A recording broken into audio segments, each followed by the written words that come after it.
Your next sleeper here, Ray, is Woody Marks, another guy that is not being drafted in Yahoo right now, has an expert consensus ranking of running back 77. This is the guy I think, Ray, that needs to be drafted. Tell the people why. This is wild. I don't get it. I have been preaching and pounding the table for Woody Marks since the pre-draft process. You're talking about one of the best, if not the best, pass-catching running back from this 25 draft class. He played 5 years in college, broke out his final season at USC, over 1,000 yards on the ground, 260-plus career receptions out of the backfield. 200. He's a running back, not a receiver. 260 receptions. And then the Texans, when they could have drafted a litany of running backs, they said, man, we're going to trade a 26 pick, move up in the fourth round, and we're taking this guy. That's step one. Step two, this Texans offensive line is a damn mess. They're rebuilding the offensive line. Keon Green's gone. Laramie Tunsil's gone. Their second-round pick from a year ago's not performing well at right tackle. They got Ariante Essery out there on the right tackle side. And then you got two rookie wide receivers, Christian Kirk and Nico Collins. Nick Chubb, no timetable for Joe Mixon, no timetable for return. Nick Chubb, I love his game. One of the best to do it during his time. The reports are not glowing about Nick Chubb's ability to hit the second level.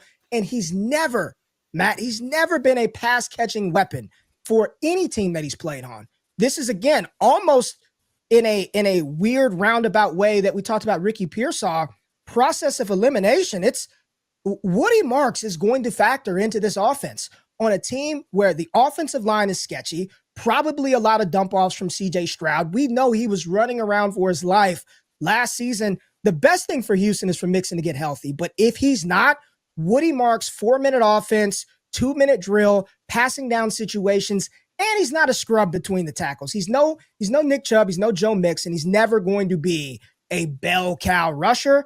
But Matt, you know, like I know, as well as our audience knows, a target is worth a lot more in a rush attempt. And this guy is very proficient at doing that. 76 running backs ahead of Woody Marks.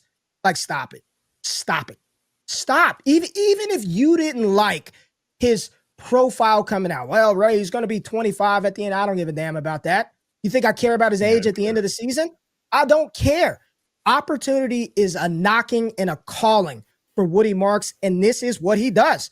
I don't think the Mixon injury changes his projected outcome. This is what he was brought in to do. This is what he's going to do for Houston, and he's probably going to get a few more opportunities out of the backfield with the injuries at the running back position. Yeah, I like this one a lot. Just the Texans behaved weirdly at running back all offseason, right? And it was because of this Joe Mixon injury. And we still don't really know like what the deal with the Joe Mixon injury is, because he was placed on the NFI list, which implies it was not that's quite literally not football injury. Like, so we don't really know what the deal is there. There's no timetable for return. Reading the reports on Nick Chubb just like make me sad, man, because like the reality is Father Time always wins. He's undefeated. He always will be. He will come for us all. What did Mike McDaniel say today? It's not a good morning. It's a great morning because we're one day closer to being dead, which, man, Tyreek Hill really wearing on Mike McDaniel. He's man. That's how he's talking down there. But I mean, yeah, again, point being there, Father Time always wins. It's definitely undefeated. It is one against Nick Chubb, I think, which sucks because Nick Chubb's a great player. But I think one of the things you highlighted here that's really important is Woody Marks' passing game role, how productive he was there. And I think this is an offense, Ray, that is under transition here, right? Obviously, they brought in Bobby Slowick from San Francisco, brought him with D'Amico Ryans. I think Slowick was good at installing like the Shanahan play the hits offense, but couldn't do much beyond that. And it was clear they needed a lot more than that last year. This is a team that was very conservative with the early down runs in neutral situations. But because of this offensive line, there's no chance they can do that this year. I think there's a chance they could be one of the more like pass heavy offenses in the league. And that is going to lead to a lot of, hey, Woody Marks is on the field. Woody Marks is catching passes, especially like, yeah, we got to dump that ball off quick. So CJ Stroud has an answer. He did not have an answer in the check down game last year. I think Woody Marks and some of these slot guys like Christian Kirk, Jalen Noel, they can be part of that answer this year. And that's all it is, Matt. I'm not saying that you need to take him in round 10. You need to draft him in round 11 because he's going to be the starter. Because even with diminished burst, I still think Nick Chubb's trust, his veteran leadership, he probably will get the veteran nod to be on the field on early downs. But when you need a play, get me the guy who's going to play in space. I want to have the guy who's going to catch, to at least have the opportunity to get the ball in an offense. Like you said, the offensive, this is a work in progress.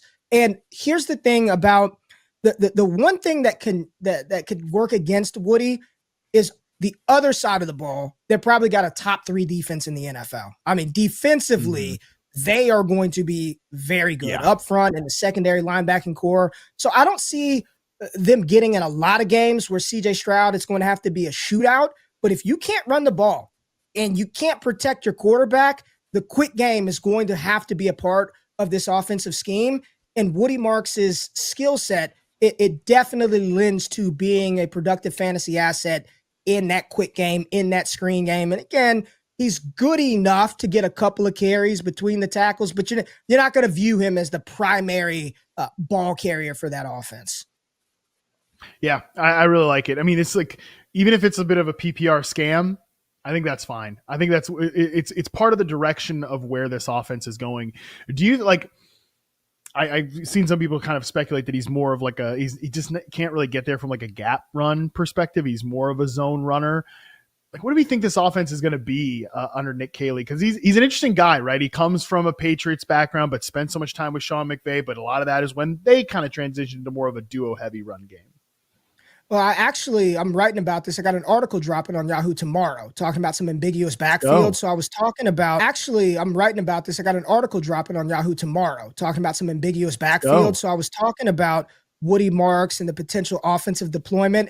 I think a lot of people are curious. And to your point, the non-football injury list for Mixon, I don't think was on the Texans bingo card when they were making these offseason moves. If you reverse engineer the timeline, there was probably a spot where there was a lot more concern than we knew when they brought in Nick Chubb. I bet you if we just go back to what was being said, a decision about the running back they drafted, what I do know is reading the reports, the defense is miles ahead of the offense to the point where they've had to tell the defense to dial it back so we can run some offense. The offensive line is going to be a problem, Matt. So like you say, if it's a scam, maybe, but he's going to be on the field. He's fine running the ball. He's not a great just line him up, hand him the ball. I think he's fine, but that is why Nick Chubb will play, right? Joe Mixon, that's their best opportunity at finding rushing success is having him back and healthy, but who knows when the hell we're going to get that if we do at all.